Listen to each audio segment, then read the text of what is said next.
And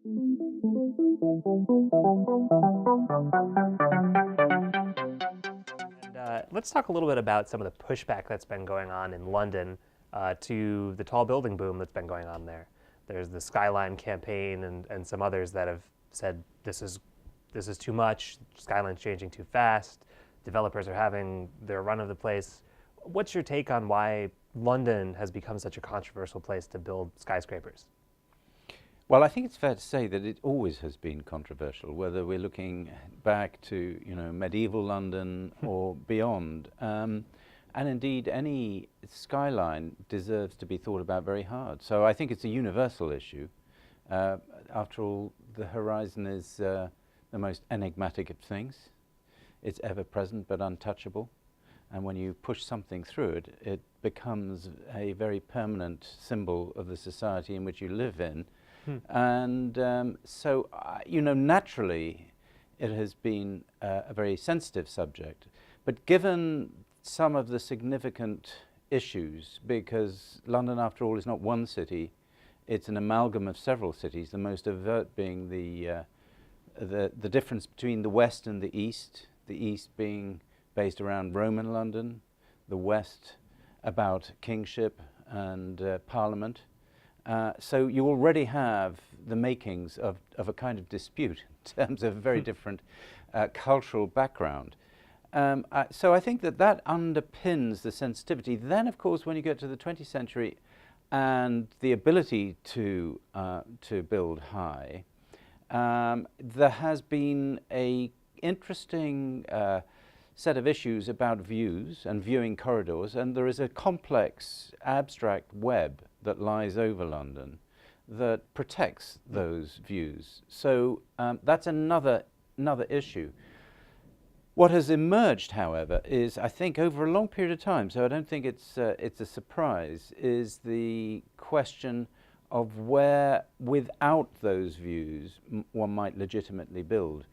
And the City of London, for instance, has developed over that period a very clear strategy for a cluster, so an organisation which is being conceived topographically in a way that sits aside the key view of St Paul's Cathedral, for instance, seen from the winding river, which gives you multiple views. It's a very three-dimensional city in that respect. There are other areas of growth that clearly are emerging as also clusters. There was in the 1960s a very picturesque idea of tall buildings, which created another set of points as individual buildings, so a very different strategy. Now what you have is the ambiguity of these two traditions of isolated tall buildings and of clusters of tall buildings. And I think it's very clear that the skyline debate has been fueled by the multiplicity of taller buildings that have been let loose, as it were, upon the city. And I think, therefore, a natural, once those move from theory to reality, there's a natural intake of breath and a sort of consideration of whether it's been the right policy. Sure. Did that debate about the skyline and the future of London's skyline influence the design of your project, One Undershaft?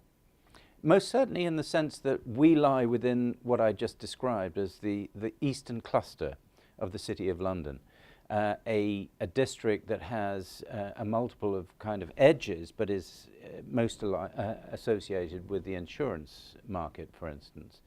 And it is a particular place, and there is a sort of sense of a particular topography, of which One Undershaft was deemed to be an appropriate apex. So the top of the topography, as it were, is signalled by this building.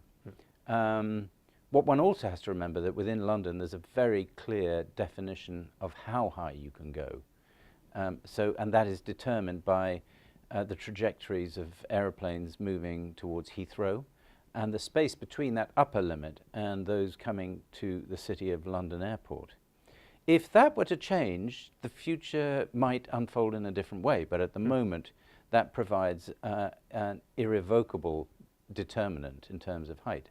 But One Undershaft just happens to sit at that very point.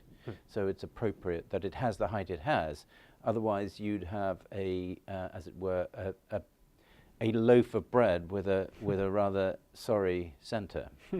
How does it use public space beyond just the ground floor?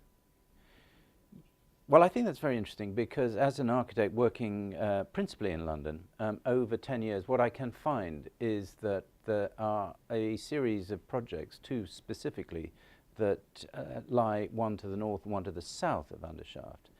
And what I've been able to do with those projects is to create, on one, a public pocket garden where you can literally take your sandwiches at lunch and eat them at the 15th floor level, which has the advantage of being looked down upon by the emerging taller buildings rather than looking down on plant facility, which was the case and is a kind of tragic. It's going to be something that we're going to have to spend much more attention to. And the other is actually moving into the ground with a semi-public headquarters for a guild, a livery company. And so as I walked the beat of One Undershaft many, many years, when the competition arrived, I knew that what this would allow us to do was to create the public space at the bottom, which seemed to me incredibly important based on various precedents that I'd had a very close look at. But in so doing, what I felt was really important was that any of these buildings, as I remember from my youth, you know, that idea of being able to get up to a certain height and look down is a fantastic privilege. So the Festival Hall was a building in London built after the Second World War, finished for the Festival of Britain in 1951. As a child, being able to go up to a territory that was the remit of boardrooms generally was wonderful. And actually what I realized was that what I wanted to try and offer London and the developer was something that didn't simply you know, celebrate the commercial aspects of this building, but celebrated the public aspects. So the lifts that run straight to the top are able to take a classroom of children. There are two classrooms at the top, and the Museum of London has agreed to take the space to turn it into a place of discovery, both of the history of London, because it's a complex medieval grid that you are walking in, difficult to see, but from on top it becomes very clear.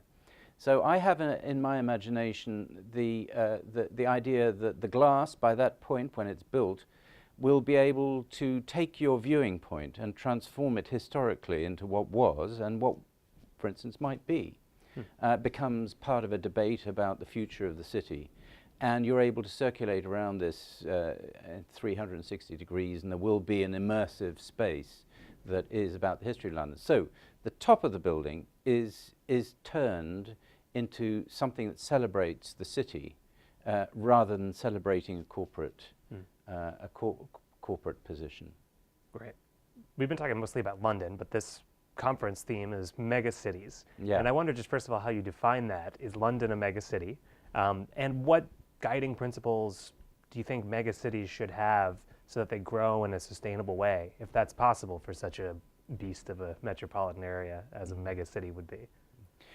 Yeah, well, I think that a mega city must find a character of parts.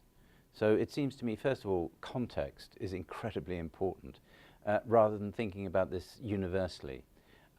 I think that there inevitably becomes a point where you need a hierarchy of public space, and public space is defined by the institutions that actually are around it. So it's the hinterland to the public space rather than the formal definition of public space that is important. So how the political structure, the cultural structure, the places of conviviality form in a way that gives characterization to parts of a mega city seems to me very important. And then the sense in which a mega city manages its infrastructure actually, and the pragmatics of scale and getting from A to B easily, and I think making where climate allows, and that should be almost anywhere, the communicative idea of space as of street, of square, and not a structure that is dominated by aggressive elements like cars, for instance. So I think the city of the future has to be about the citizen, and traditionally that is incredibly important. So that's where one starts, I think, assessing megacities. And I believe that natural topography is very important in that obviously the cultural issues are critical. Mm-hmm. And let us hope that each megacity has an absolute clear identity, silhouette coming back to horizon, like the profile of a face. It's something you should understand with excitement that you're coming to as different. And that difference is absolutely critical. Mm.